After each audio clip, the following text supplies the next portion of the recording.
Welcome back. Of course, it's still the Tuesday morning conversation on Rise and Shine, and we're heading straight to our major stories.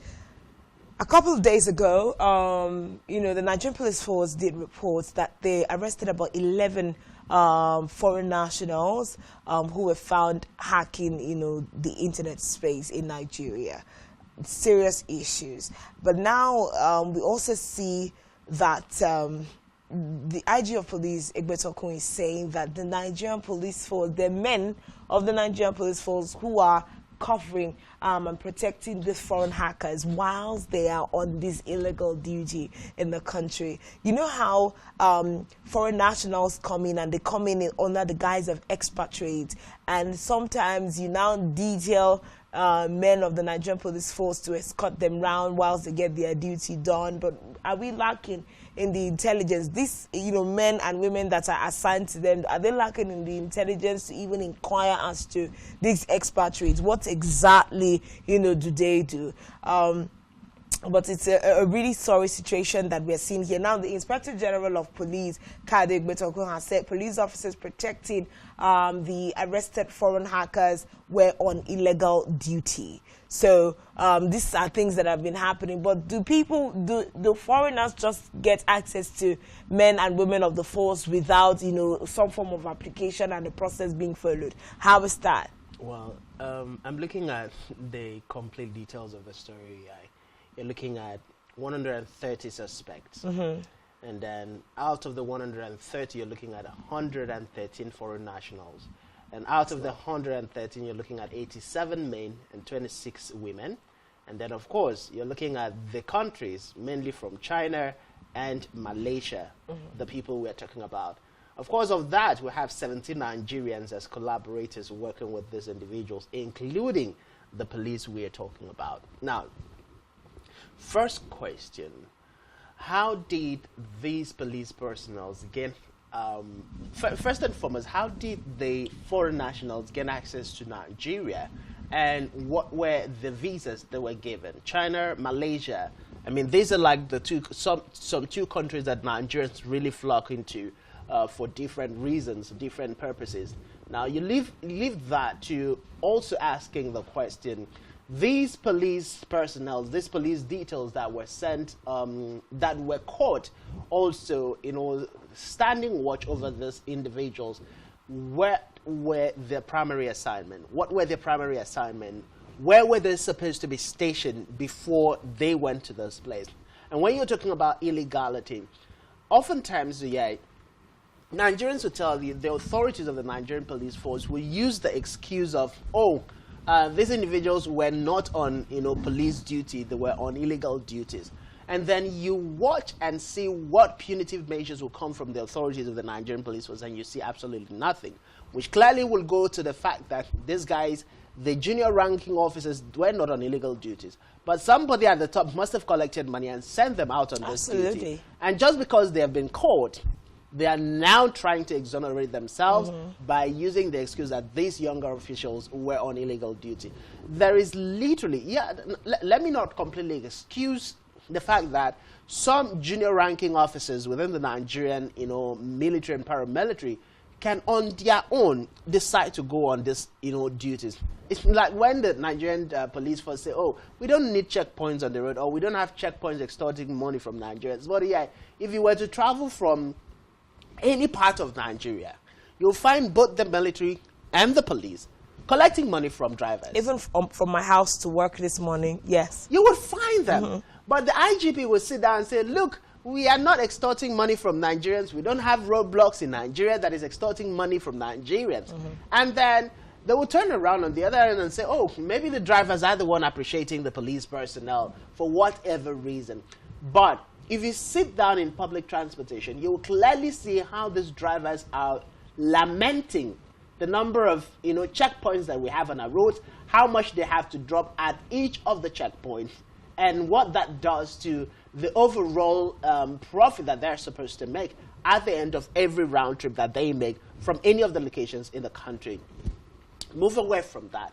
You're talking about cyber crime, hacking, that is capable of causing harm to Nigeria. Oh yeah, when you look at how, you know, foreign spies get into country and gain access to infrastructures belonging to other countries and then take charge of those assets, it all comes down to activities like this. If we were to, you know, have a ranking of hackers in the world, I'm not sure we'll find a Nigerian hacker being placed among the top, maybe the top 5 or the top 10 the world over, as we sit now. Now, you're bringing people who are more advanced in technology, whose identity, whose purpose, whose intention, you as a common police officer are not aware of. You don't even know what they are doing on the internet, but you're standing watch to protect the individuals who are causing harm to a country you had sworn to protect, whether it is as a police officer or as a military personnel. But unfortunately, the Nigerian police force would always come short of its punitive measures because literally at this point in time, Nigerians would tell you that the IGP has spoken, and afterwards we might not hear anything about the so-called police personnel whom the police force said were on illegal duties. Now, within the Nigerian police force, what is the stipulated punishment for persons who are on illegal duties? And when you talk about cybercrime and other related hacking activities capable of, you know, breaching our national security, capable of making Nigeria vulnerable when it comes to security on the, you know, on the global scale, what are the crimes that these individuals can be charged with? Just recently, we were talking about Nigerians waving, you know, foreign flags during the hashtag #bad government, and we talk about felony and all of those high-sounding, you know, criminal charges. Now, for these police personnel and these foreign nationals, what are the charges the police is going to label against them? Because I've read through the report from the Nigerian police force. I'm yet to see. The only thing they've stated is that investigations are currently going on. So, what are the charges that will be brought up? And when those charges are brought, do we have enough evidence to charge those people? Or we are going to wake up to what happened to Anjuwala, and before we know it, oh, the Nigerian federal government have dropped all charges. And then we think that criminals from outside the country are going to take us serious as a government and as a people. Yeah, we need to be very firm in terms of, you know, how we go about these kinds of situations in the country. And I feel like, you know, Francis has made a really, really strong point. If the Anjuwala case is repeated in light, I mean, over 100 foreigners alleged, you know, to be hacking. Now we're talking cybersecurity here in this context, and we've seen that in recent years, cybersecurity threats have been on the rise. And we do not even have the infrastructure as a nation to fortify our cyberspace. We do not have that infrastructure. Maybe we do not even have the personnel to that extent to safeguard our cyberspace. How are we having over 100, you know, foreign nationals in our soil perpetrating these crimes? Now, one of the things that they will be charged with after, you know, due investigations have been carried out, anything in line with cyber crimes, you know, what did they do in line? Were people defrauded? Did anybody come to harm? Those are some of the indices that may be looked into, you know, if eventually this particular case gets to an arraignment. Now, the IGP of police in this particular case is talking about the fact that investigations have been done. Some of those personnel have already been detained, but, you know, questions are being asked up the rank, and, you know, their unit commanders are saying, we didn't send them to go and cover anybody. So you just take the uniform of the Nigerian police force, put it on, take the arsenal. Some of them will probably go out with their rifles and walk around. Yeah. Walk around with these nationals in the name of the Nigerian police force. And here is IGP Egbetokun saying that, you know, the Nigerian police force is not a part of this. Yes, there is due process that is being followed to assign police as escorts for, you know, foreign nationals and high-end personalities, I beg your pardon, in the country. This happens. But when it comes out to where you're now seeing that crime may be on board here. Now the Nigerian police force maybe is trying to clean wash its name so that we don't drag it all along with the case. Because how are you following these persons maybe upwards of 2 years, 3 years, a year, and you have not been able to find out that these people are not doing what will I call it, credible work on your soil? And when you say that, you know, they are hacking systems, what systems are they hacking? Are we talking about our banks? Are we talking about the fact that people's NIN were sold for 100 naira on the streets of Nigeria? What exactly are we talking about? We're talking about that these persons are here probably perpetuating cyber crimes in their own nations, and then they'll tell you that these were crimes originated out of Nigeria.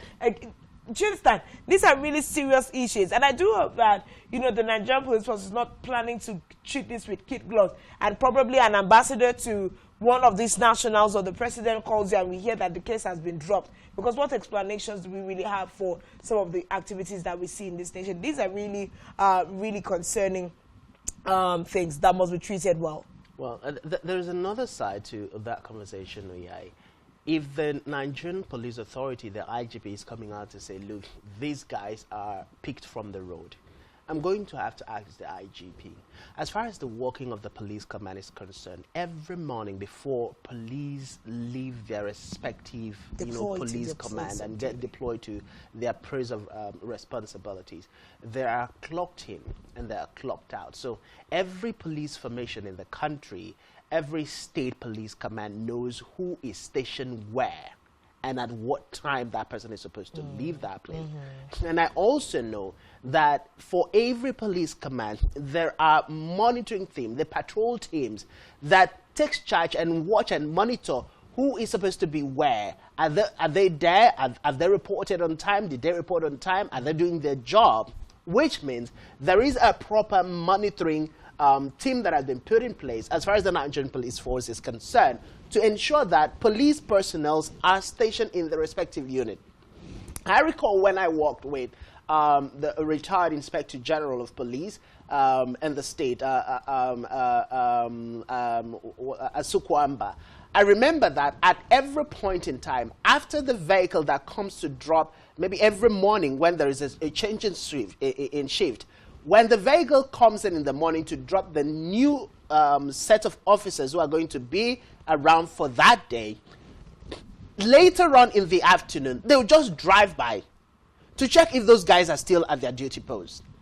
And then anyone that is not there, they're going to call. If the man is in the house, oh, sir, we've not seen this person. Did you send the person out, or is the person around for some reason? And you get that confirmation. And it's not just because that was a high-profile former police officer, you know, residents, that they had to do that. I have seen it happening around the Kwara State. I've seen it happening in Cross River State. I've seen it happening in Calabar on a couple of occasions. So clearly, these are standard police procedures. So the IGP cannot come and tell Nigerians, look, these people were on illegal. That means you're telling us that the monitoring team were also culpable. The monitoring team were also compromised. How long did these things go on? Exactly. So the police have got to look for another excuse to give Nigerians. We need to be sincere in all of these things. I'll always say it. If the Nigerian police force, if the IGP is sincere, then he's going to be able to tell us that, oh, these police commissioner, this police DPO, this command officer was found doing this, That's why we had to have this police personnel. Because there is no way ordinary police officials who are not high-ranking will just leave and get attached to somebody without somebody who is supposed to monitor whether or not they reported on duty. So you're telling us for the duration of time they were attached illegally to these people, you were not monitoring to see whether they are reported on their duty posts or not. Well, it's going to be the prerogative of the Nigerian Police Force to do right by the information that they're also putting forward in the public space with regards to this. Because one, foreign perception of, the policing system in Nigeria comes under question. Foreign perception of our judiciary, our justice system also comes into question. Do people just waltz into your territory and get to, carry out these kinds of activities? If it were to be Nigerians in foreign soils, you know that it will not be treated lightly. So it is the responsibility of IGP Egbetokun to make sure that the identity, the image of Nigeria is being preserved to the rest of the world. Over 100 persons alleged to be hackers who are foreign nationals. That's a serious issue that should be well handled. But